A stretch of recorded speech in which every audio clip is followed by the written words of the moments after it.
Welcome to the Arlington Street Church podcast.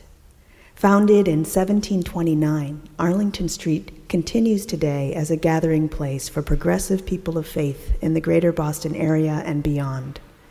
We are located at the corner of Arlington and Boylston Streets, across from the Public Garden in Boston, Massachusetts. Please visit ascboston.org for more information about this historic Unitarian Universalist congregation. Arlington Street Church, gathered in love and service for justice and peace.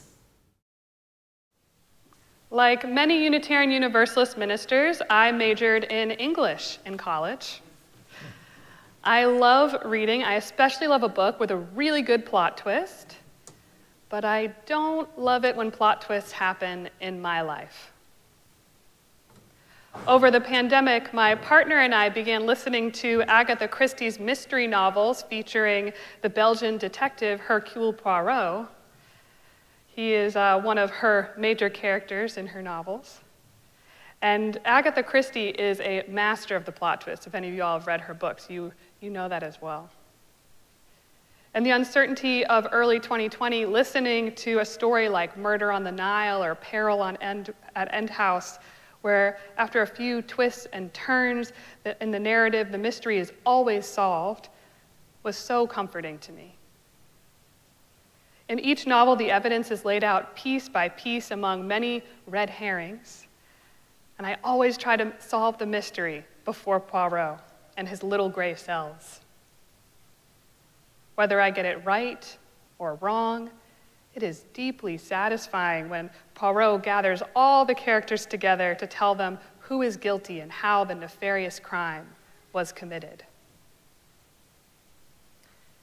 In life, we do not have a Hercule Poirot to solve our mysteries. There is no detective to gather us together and tell us why our loved ones have died of cancer or why our heart has been broken. We are left in the mystery, twisted and occasionally broken by how the plots of our lives change. Who is guilty for the crimes of our narratives? How do we find justice in our own stories?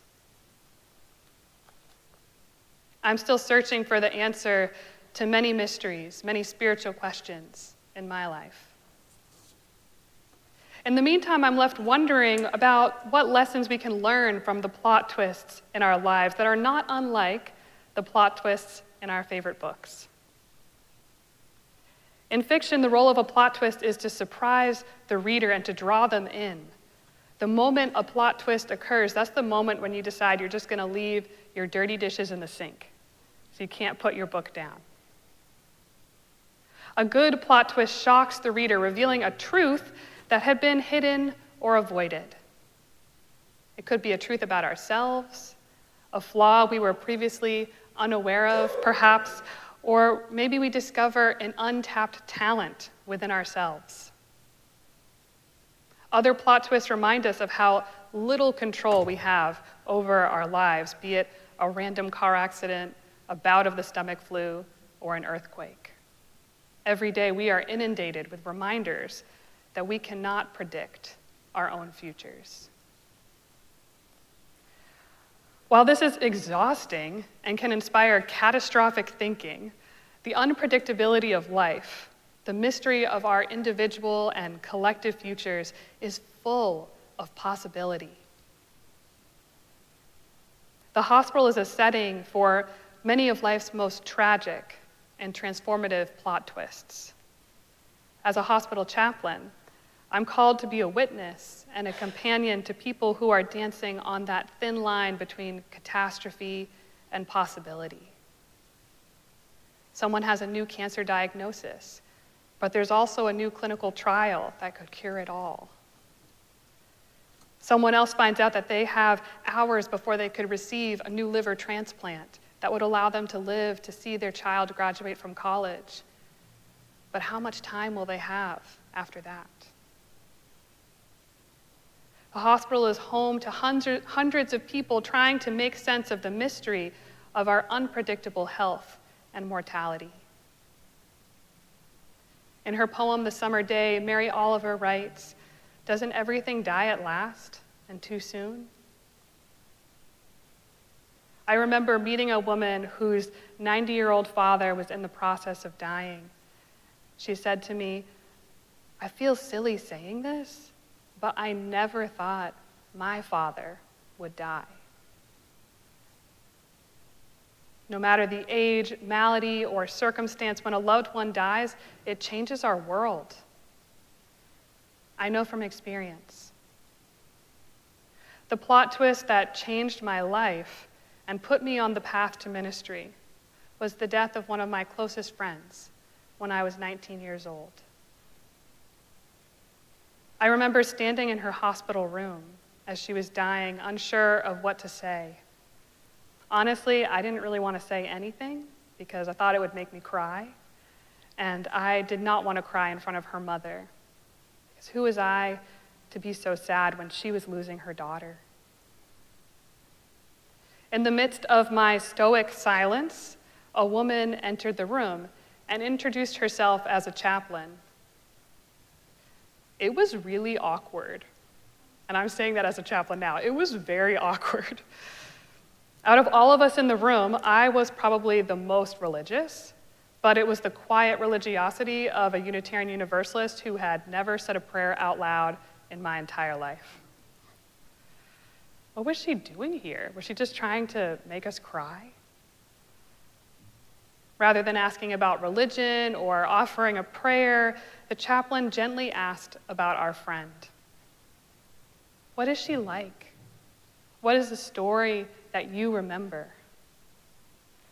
Slowly, we all began to speak. She wore rain boots to prom. She loved talking on the phone. She wanted to be an actress. Imperceptibly, we found ourselves standing closer together and no longer afraid to cry. I'm still working to understand this plot twist, how someone my age who had as much life left to live as I did could just be gone. A mystery I will probably never understand.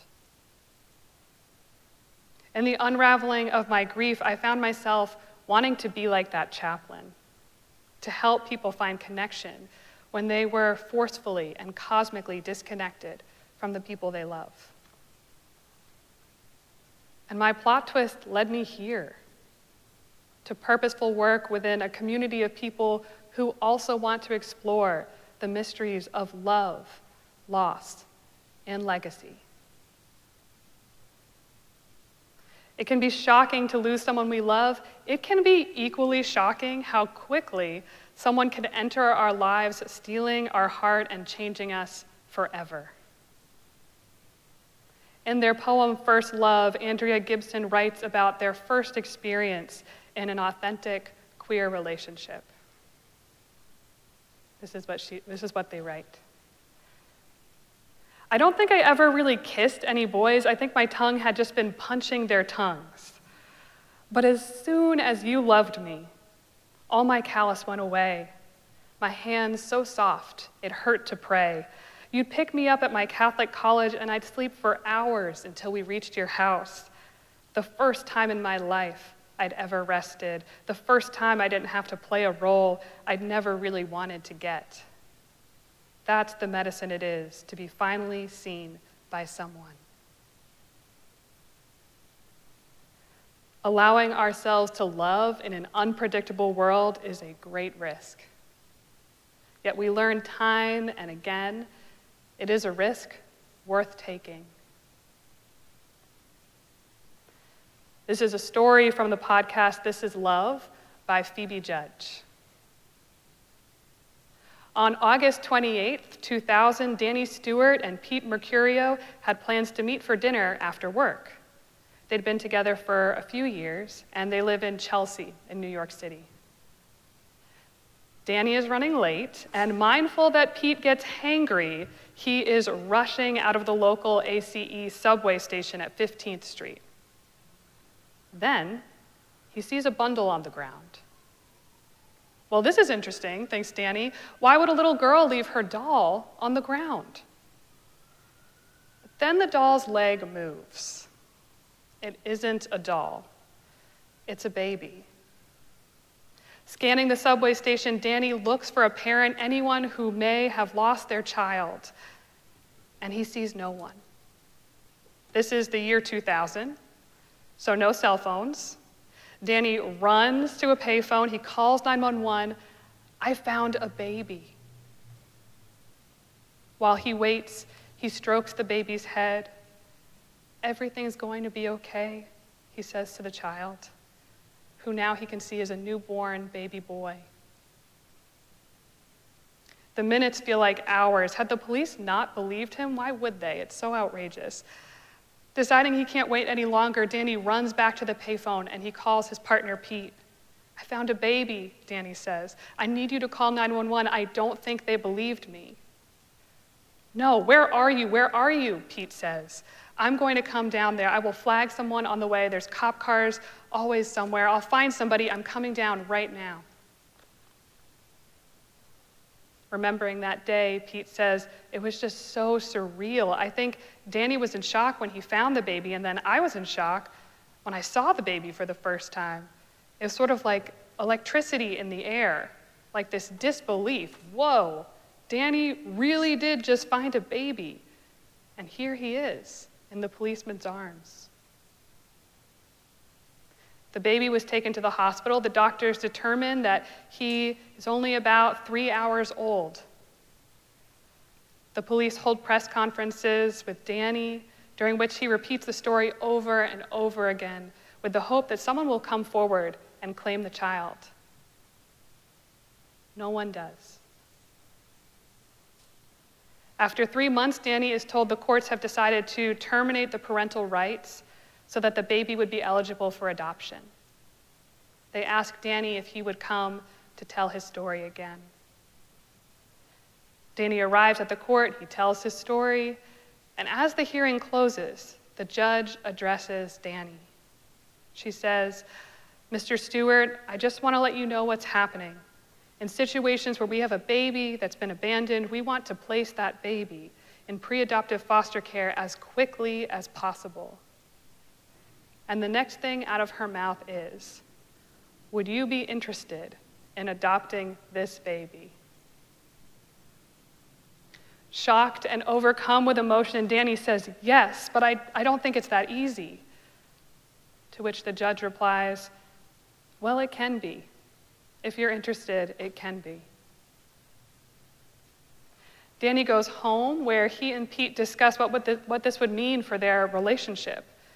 They've been together for 3 years. They've never talked about having children. Pete is angry that Danny said yes without consulting him and worries how a baby would change their lives. At one point, Pete walks out. This isn't fair. They have such a good life. A baby, it's going to change everything. When Pete gets home, Danny is waiting for him. Will you just come with me to visit the baby? He asks. Yes, I'll go with you, Pete says, but I'm not committing to anything. Danny holds the baby first. Do you remember me? He asks, looking into the child's bright eyes. Then Danny hands the baby to Pete. And Pete feels something inside him soften. Pete says, the baby wrapped his hand around my finger and just squeezed, and I knew in that moment, this is our son. They name him Kevin. On June 24th in 2011, New York State legalized same-sex marriage. Kevin asks his dads, will you get married? Danny and Pete agree. They know that there's only one person who can officiate their wedding. They email the judge who presided over Kevin's adoption, the woman who asked Danny, would you be interested in adopting this baby? In less than 2 hours, they have a response. She would be delighted to marry them.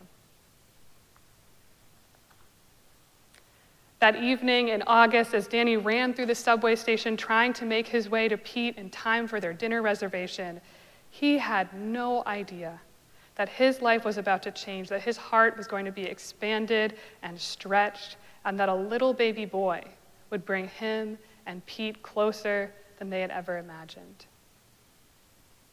Plot twists like theirs give me hope.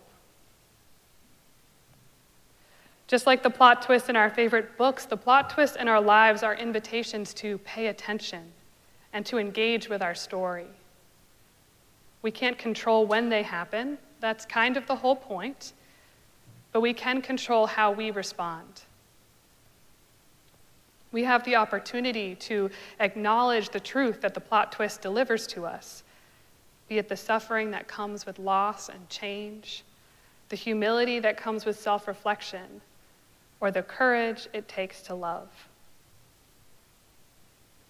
Even though I would love to have my own Hercule Poirot who could solve the mysteries of my life, I know it's not supposed to be that way. I know that we are each the detectives of our own mysteries, finding meaning where we can and acceptance where we cannot. May we honor each other's stories and our own through all the twists and turns that are yet to come.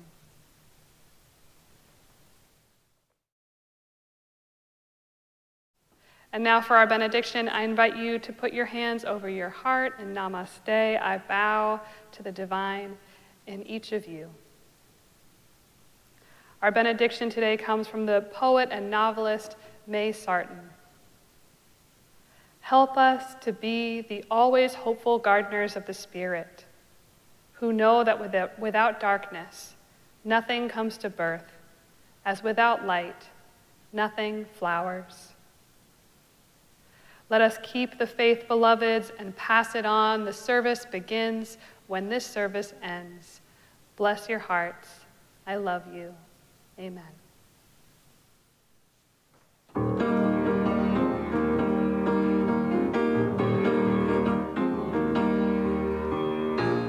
Where you go, I will go, beloved. Where you go, I will go. Where you go, I will go, beloved. Where you go, I will go. For your people are my people. Your people are mine. Your people are my people. You're divine, my divine.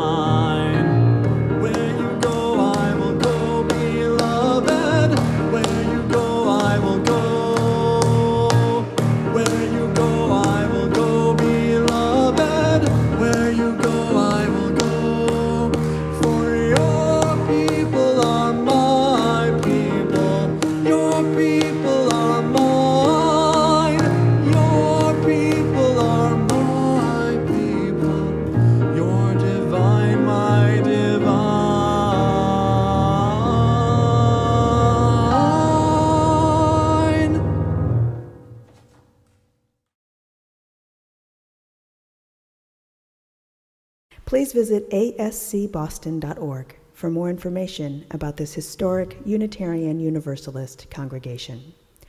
Arlington Street Church, gathered in love and service for justice and peace.